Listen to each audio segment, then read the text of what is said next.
Hello और नमस्ते दोस्तों। आज हम देखेंगे आज का इंडियन एक्सप्रेस से तुम्हारे लिए किस न्यूज़ इंपॉर्टेंट है और इसे कैसा पढ़ना भी है।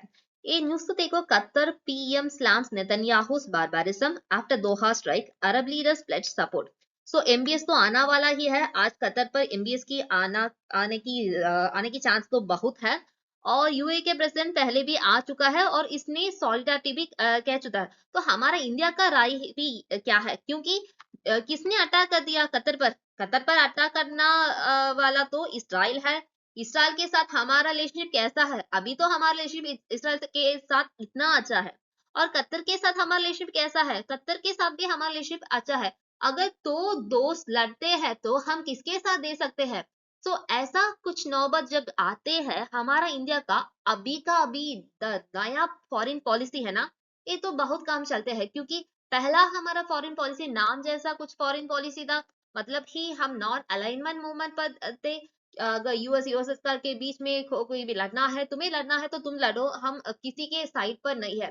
तो ऐसा था हमारा फॉरेन पॉलिसी पहले। अब तो हमारा फॉरेन पॉलिसी तो वाइट हो गया, क्योंकि हमें पता हो गया कि किसी से कोई भी हमारा पूरा टाइम की दुश्मन नहीं बन सकते हैं। और कोई भी हमारा इतना बहुत बड़ा यार या इतना बहुत बड़ा मित्र भी नहीं बन सकते हैं। कुछ टाइम पर कोई मित्र होगा और किसी और सिचुएशन पर वही मित्र भी हमें दुश्मन लगेगा। सो ये तो चेंज हो सकता है। तो हमारा अभी का फॉरेन पॉलिसी तो मल्टी अलाइनमेंट फॉरेन पॉलिसी है। क्यों हमें इसी रास्ता पर चलना पड़ेगा? क्योंकि हमें हर एक कंट्री से ना कुछ और कुछ चीज से अच्छा रिलेशनशिप है।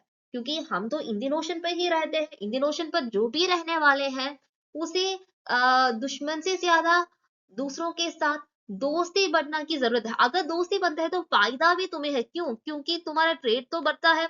तो इसी वजह से हम ना किसी से भी लड़ते नहीं है।